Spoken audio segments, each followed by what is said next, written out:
لعبه زي دي الطبيعي فاول، ده رقم واحد. رقم اتنين انذار، ده الطبيعي. لكن الغريبه ان الحكم ما حسبش اي حاجه في اللعبه ديت. اول حاجه هنشوفها مع بعض هنا في التحام بالقدم من لاعب فاركو على قدم لاعبي النادي الاهلي. الطبيعي ان الكره دي بتبقى فاول، لكن هنا الحكم ما حسبش حاجه في اللعبه ديت. نروح للحلقه اللي بعديها، هنا فاول على لاعب الاهلي. هنشوف مع بعض هنا هتلاقي فيه التحام بالقدم. طبعا هنا الالتحام موجود والفاول سليم. نروح للحلقه اللي بعديها وهي ضربه الجزاء بتاعت النادي الاهلي. نشوف مع بعض كده هتلاقي لاعب فاركو بيستخدم اليد في ظهر لعيب النادي الاهلي، وطبعا هنا الدفع موجوده واستخدام اليد موجود. وطبعا لولا وجود الفار ضربه الجزاء دي ما كانتش هتتحسب، لان الحكم ما حسبهاش الا بعد رجوع الفار.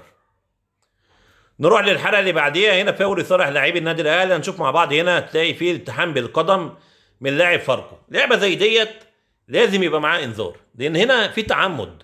بص لعيب فاركو رافع القدم بطريقه طبعا فيها خطوره وفيها تهور من اللاعب. هنا القدم مرتفعه، كان لازم الحكم طالما حسبت فاول وشفت المخالفه بالطريقه دي كان لازم يبقى معاه انذار.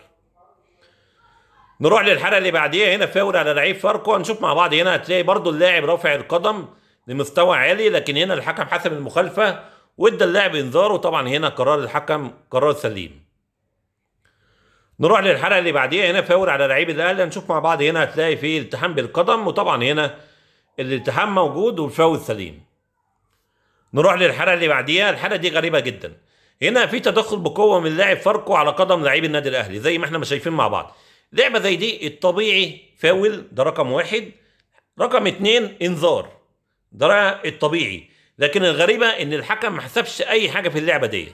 تخيل لعبه بالتهور بالتدخل بقوه على قدم لعيب النادي الاهلي بالطريقه ديت، الحكم ما حسبش اي حاجه في اللعبه دي. نروح للحلقه اللي بعديها، هنا فاول صالح لعيب الاهلي. هنشوف مع بعض هنا هتلاقي فيه التحام بالقدم. طبعا هنا الالتحام موجود والفاول سليم. نروح للحلقه اللي بعديها وهو هدف فاركو. هل الهدف فيه تسلل ولا لا؟ شوف مع بعض لحظه لعب الكره، هتلاقي لعيب فاركو اللي سجل الهدف في وضع سليم ومفيش تسلل. طبعا هنا احتساب الهدف قرار سليم.